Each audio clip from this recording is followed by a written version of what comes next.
how did you like Thunderball after watching it for the first time in many years? Thunderball is good. It's not great. The last two Bond movies from Russia with Love, Goldfinger, are both great.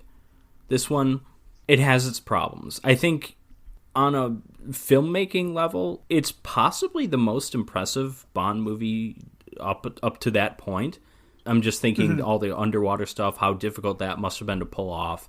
I do think Connery's performance is good. Also, this is the kind of the smoothest Connery's been. He seems like, every now and then you see something on, film Twitter or whatever. I know you don't. You're not on Twitter, but they do, like, they'll just talk about how, like, modern actors, modern movies, they can show sex and stuff. They can show nudity that you couldn't do in a James Bond movie in the 60s, obviously. But that just the performances, the acting, isn't as sexual, you know? Yeah. And I'm not saying that I've never, like, felt that or agreed with that, but I will say that the Connery performance here, he just oozes sexuality. In this movie more so than the other ones, I think. Yeah, he also oozes, like, class. Like, he's just so smooth about everything. Well, that's part of it. I think those are related. What sharp little eyes you've got. Wait till you get to my teeth. This guy's just so fucking cool. Every time he's on screen. Oh, absolutely. Well, almost every time. But when he's punching widows, is probably the coolest he's ever been. That was awesome. Yeah, I agree. I think there's a goofiness to that that's awesome, but then it's also, like, clever how we figured everything out. Yeah, well, the way he, like, wound up with that too. Yeah, it was just fantastic. But as for the movie, just what I like, because I do like about the movie. So what I really like about the movie, a crazy villain who feeds people to sharks, always appealing. Any kind of goofy animal thing in a James Bond movie, of course, we already talked about that. I think Domino is an excellent Bond girl, probably an underrated one, just because I don't... people don't seem to talk about her the way they talk about, certainly, Honey Rider or Pussy Galore. Pussy Galore, it helps that she's got the name, because you just can't forget that name. Yeah. Or Domino Derval, it's not a goofy sexual pun name. But I think she's awesome. She's in a bikini for, like, 90% of the movie, like, whenever you see her, which is great. But also, like, her character is good. I like that she gets the moment at the end of the movie where she gets to kill Largo, and which saves Bond, too. So she's the hero of her own story. She's the hero of James Bond's story as well. That's just kind of neat. I do think a lot of the action is good. I think even the underwater stuff, it's good. It's impressive. It just goes on for way too long. There's like 20 minutes of it. Like, if it were 5 minutes, that would be awesome. There's just too much of it. But overall, I think it is a good movie. Jim, what about you? I remember liking this movie a lot less. Okay. Mainly because of the underwater stuff. On a rewatch, the only part that really dragged for me was when they steal the plane and sink it. No, I mean that's like exposition.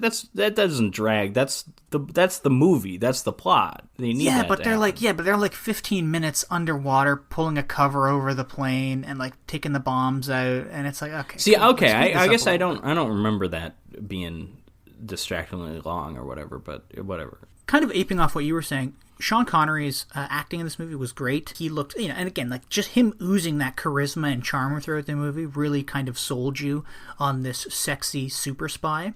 Connery's part of it, but speaking of the women as well, is this the sexiest of the first four Bond movies? I'm going to say yes. Yeah, 100%. Got the woman in the bath. We got who he ends up having sex with in the bed, which is a really risque scene for 65. You got James Bond fucks a woman underwater, and it's tastefully shot and everything. You get basically three Bond girls, woman in right? the sauna.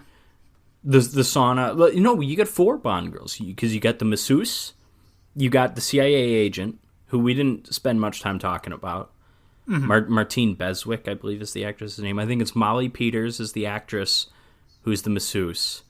I don't remember the actress who plays Fiona, but you've got her. Oh, I think she's it's gorgeous. Luciana Paluzzi or something. Luciana Paluzzi, lovely to look at, murderous to know. And then obviously Claudine Auger. So you got four Bond girls for the price of one. And it's great. Yeah, I also liked how the women in this movie weren't just objects compared to pretty much every other James Bond movie except for Goldfinger. Domino, and then I guess Fiona, because Fiona's the evil woman. And and she's like racing this Mustang around. Let's be honest, the masseuse is kind of just an object. Yeah, 100%. We can't really get around that. When he's like rubbing her with like that mink glove. Oh, that's right. We didn't talk about the mink glove. Yeah, super weird. Yeah, Fiona, I really liked how she was portrayed as like this. She's a lot of evil, fun. But very, she's a lot of fun to watch. This extremely capable woman, like when she's shooting the skeets, I guess, the clay pigeons. Yeah, out of the air. she's awesome. She's a great secondary villain. And then even like the underwater fight scene, I agree with you. It went on too long, but everything that was going on in the scene itself was fun to look at. It was exciting. Like a harpoon battle is cool. Yeah, I guess I just wish we didn't have 2/3 of it. I wish we had 1/3 of what we actually got. It just goes on for too long. And then also the as I mentioned, the first section of that being without music is just kind of weird too. It's not as exciting as it should be. And again, but in 1965, that's probably the most exciting thing anyone has ever seen. I admit that, but it's 2022 now, both currently when we record this, as well as when the second movie takes place, which is kind of neat. But it's just, we've seen just more interesting, more entertaining stuff in Bond movies and in other movies. It's kind of, Yeah, I agree with you. But all in all, I still really enjoyed it. I liked it a lot more than I used to, and I feel bad for shitting on it. I forgot to mention another reason why you don't feel like you see the Connery stuntman as often is because half the movie Connery's in a freaking scuba suit. It may or may not be Sean Connery. I don't know. That's a big part true. of it. Yeah, that's 100% true.